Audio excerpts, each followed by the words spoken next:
Alors la Semaine Sainte, qui est également appelée la Grande Semaine, est la période annuelle où la liturgie de l'Église commémore la Passion, la mort et la résurrection de Jésus-Christ. Cette Semaine Sainte commence par son entrée à Jérusalem, célébrée le dimanche des Rameaux. Elle se poursuit avec l'institution de la Sainte Eucharistie et du sacerdoce le jeudi saint, puis le vendredi saint avec sa crucifixion, et elle s'achève cette Semaine Sainte la nuit de samedi saint au dimanche de Pâques par la célébration de la Vigile pascale pour commémorer la résurrection du Christ.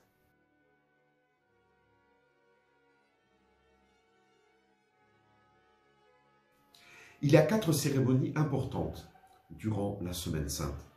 Tout d'abord, son ouverture, le dimanche des Rameaux, qui évoque l'arrivée du Christ à Jérusalem. Ce jour-là, les catholiques organisent des processions avec des rameaux d'olivier et des palmes qui ont été bénis précédemment. Durant la messe, l'évangile est remplacé par le récit de la passion du Christ. Deuxième jour, le jeudi saint, on commémore la trahison de Judas et la dernière scène où Jésus institua le sacrement de l'Eucharistie ainsi que celui du sacerdoce. Le matin de ce jeudi, les évêques se réunissent avec les prêtres de leur diocèse dans leur cathédrale pour consacrer les 3 saintes huiles. L'huile des infirmes pour le sacrement de l'onction des malades, l'huile des catéchumènes pour la célébration du sacrement du baptême, et le Saint-Crème, mélange d'huile d'olive et de baume pour les baptêmes, les confirmations, consécrations d'évêques. Le lavement des pieds a lieu le soir, durant la messe In Cena Domini, la messe de la dernière scène, suivie de l'adoration au reposoir jusqu'à minuit. Le 3e jour est le vendredi saint, qui est pour les catholiques la journée la plus triste de l'année liturgique. On y remémore l'agonie et la souffrance de l'arrestation du Christ, son jugement et sa mort. Ce jour-là est un jour sans messe, puisque Jésus est mort. On célèbre dans l'après-midi un chemin de croix liturgique, durant lequel on vénère la Sainte Croix de notre Seigneur Jésus-Christ, instrument de notre salut.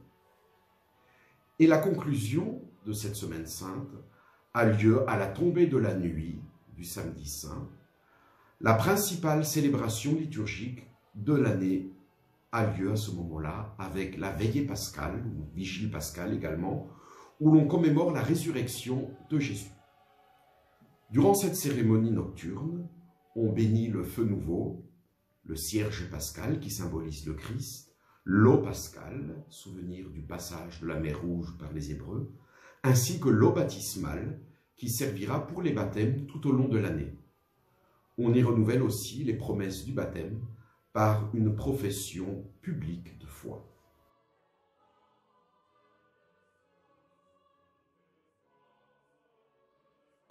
Depuis le dimanche de la Passion, tous les crucifix et statues des saints dans les églises sont voilés en signe de deuil. L'Église vit un deuil. Durant le vendredi saint, on utilise la couleur liturgique noire et violette. Vendredi saint et samedi saint, il n'y a pas de messe, ni d'eau bénite dans les bénitiers.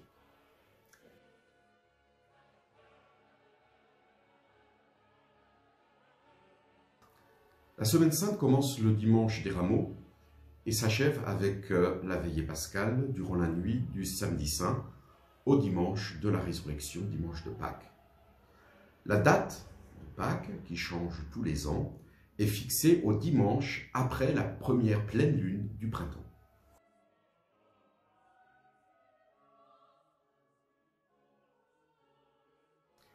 La Semaine Sainte a été célébrée depuis les débuts de l'Église. Des documents historiques attestent que, au moins depuis le IVe siècle, en Égypte, en Palestine, en Asie mineure, sur le territoire de l'actuelle Turquie, les chrétiens commémoraient la Passion du Christ.